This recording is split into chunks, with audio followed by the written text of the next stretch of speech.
Buenos días, mi nombre es Bielka Noelia Barcetuala. Hoy 1 de noviembre, siendo las 4 de la tarde, les voy a exponer sobre el desarrollo de los temas de la unidad uno y de la unidad 2. Enfoque. El propósito es compartir los conocimientos adquiridos y demostrar cómo estos enfoques fueron construyendo poco a poco la psicología como una ciencia que buscaba comprender la mente y la conducta humana. En la unidad uno tenemos las principales enfoques psicológicos. La introducción a los enfoques psicológicos a lo largo del tiempo. La psicología ha tenido distintos enfoques que buscan entender al ser humano desde diferentes perspectivas. Algunos se centran en los procesos mentales, otros en la conducta observable y otros en el entorno. La cultura influyen en nuestra manera de pensar, sentir y actuar. Cada teoría fue una respuesta a las limitaciones de las anteriores. Por eso conocerla es como recorrer el crecimiento de la psicología paso a paso. Cada teoría fue una respuesta a las limitaciones de las anteriores. Por eso conocerlas en los enfoques más representativos, el estructuralismo, el funcionalismo, la psicología del acto y el enfoque cultural histórico. El estructuralismo fue el primer programa científico de la psicología. Su fundador fue Wilker Windox, considerado el padre de la psicología moderna, junto con su discípulo Edgar Titchener. Ellos buscaban estudiar la estructura de la mente, analizando los elementos básicos de la conciencia, las sensaciones, los sentimientos y las imágenes. Wundt utilizó el método de la introspección experimental, que consistía en que las personas describieran sus experiencias internas ante los ciertos estímulos. Gracias a este método, en 1879, fundó el primer laboratorio de psicología en Leipzig, Alemania, marcando el nacimiento de la oficial psicología como ciencia independiente. El estructuralismo fue criticado por su objetividad, ya que dependía de los informes de cada persona, pero su importancia fue enorme. Permitió separar la psicología con la filosofía y establecer un enfoque experimental. El estructuralismo fue criticado. Personalmente, yo considero que el estructuralismo fue como un primer paso firme de una nueva ciencia, aunque su método tenía muchas limitaciones. Su intención de estudiar la mente de manera sistemática abrió el camino a todos los enfoques posteriores. El funcionalismo surgió en Estados Unidos como una respuesta al estructuralismo.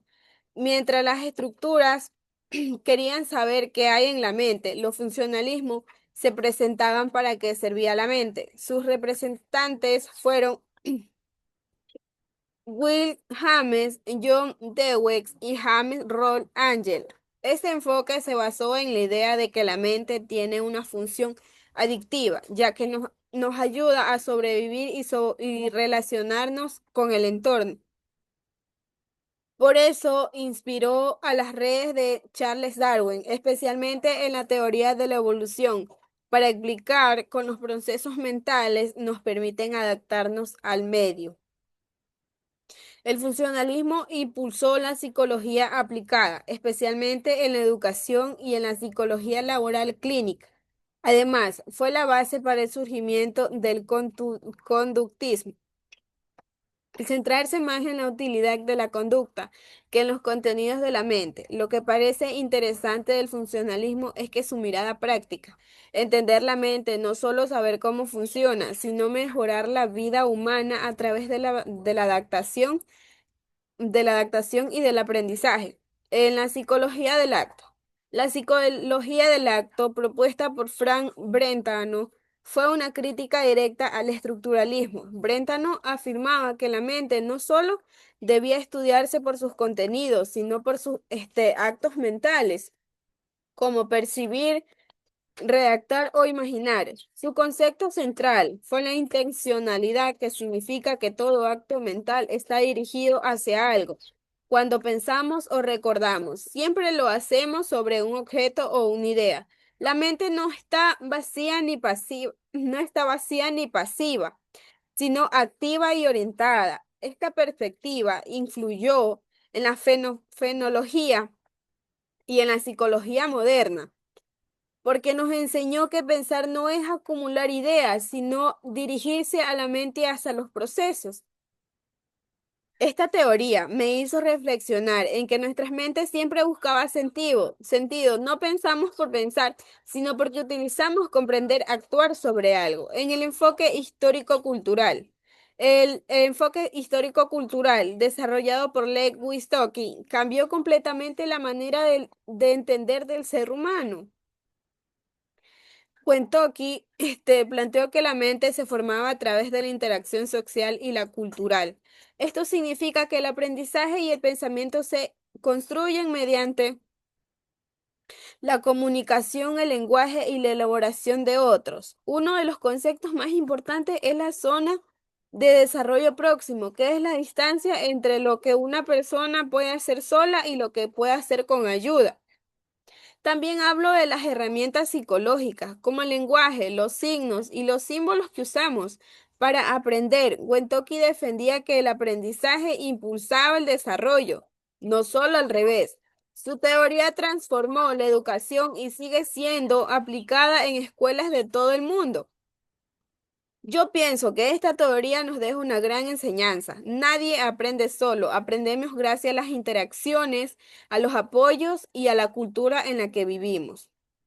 En conclusión de la unidad 1, todos estos enfoques fueron pasos fundamentales en el desarrollo de la psicología.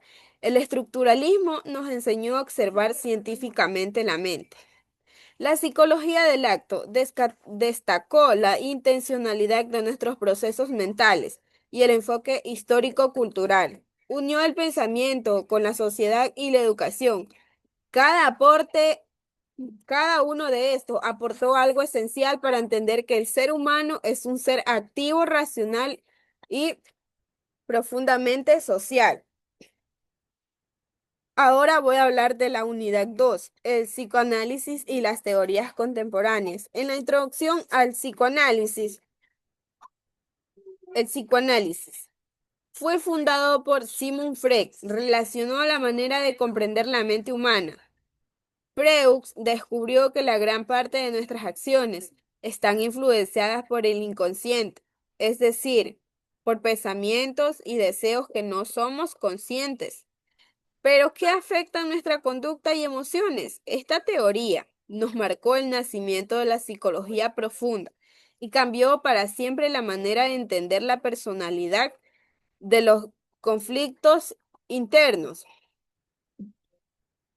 Sigmund Freud y la teoría psicoanalítica. Freud explicó que la personalidad se compone de tres estructuras. El ello, que representa los impulsos y los deseos más básicos. El yo, que media entre el yo y la realidad y las normas.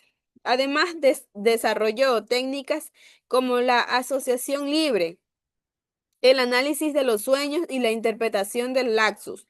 Para acceder al inconsciente, Freud también propuso las teorías psicosexuales del desarrollo y de los mecanismos de defensa, explicando cómo se puede desde la infancia.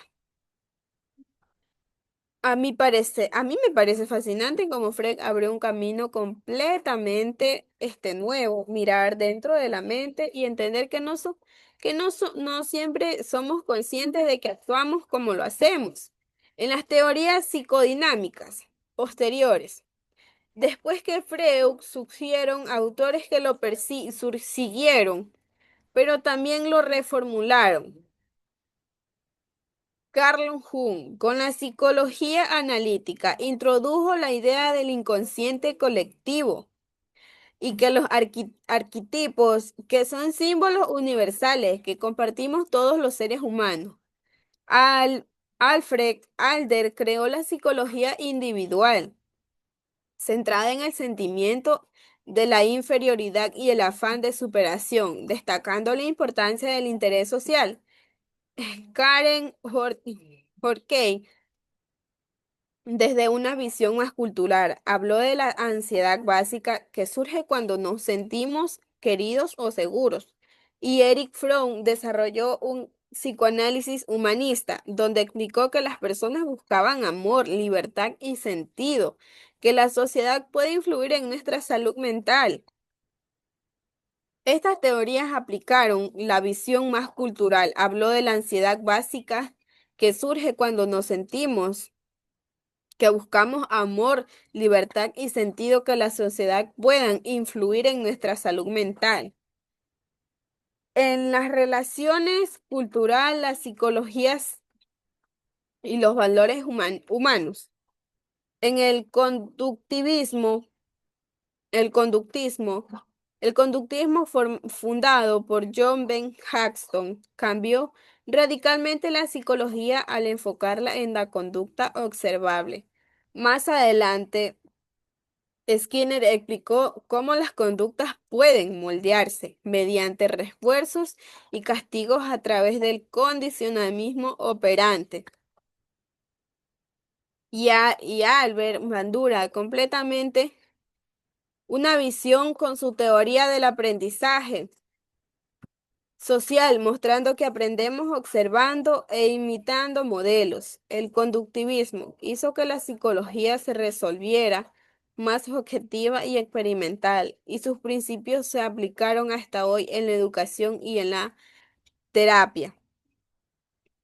El cognitivismo surgió como respuesta al conductismo y mientras los conductistas se enfocaban en lo que ve, los cognitivismos quisieron entender cómo piensa y cómo procesa información del ser humano. Compararon la mente con una computadora que recibe información y almacena para resolver un problema. Autores como Jean-Pierre, Gero Brunnen y Ulcer Neisser mostraron que el ser humano construye su propio conocimiento.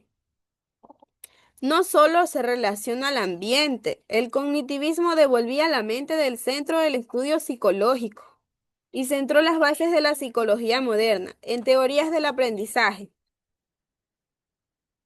Integran lo mejor del conductismo y el cognitivismo. Explican que aprender significa un cambio duradero en la conducta, con capacidad de actuar resultado de la práctica o de la experiencia. Hoy en día, estas teorías son la base de la educación moderna, porque nos ayudan a comprender cómo aprenden las personas y cómo enseñar mejor.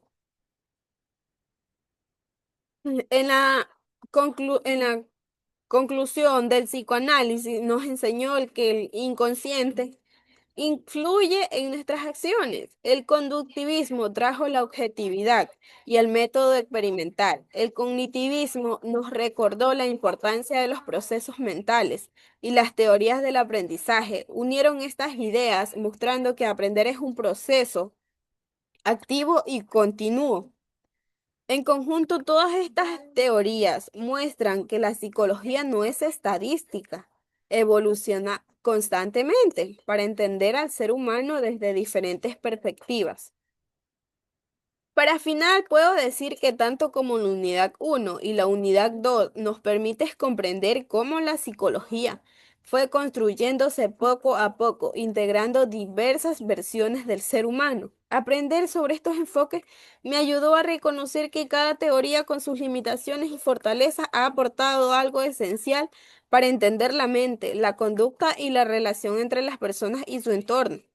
Agradezco la oportunidad de compartir este análisis y espero que este recorrido por las teorías me permita seguir aplicando estos conocimientos a mi formación como futura psicóloga. Muchas gracias por su atención.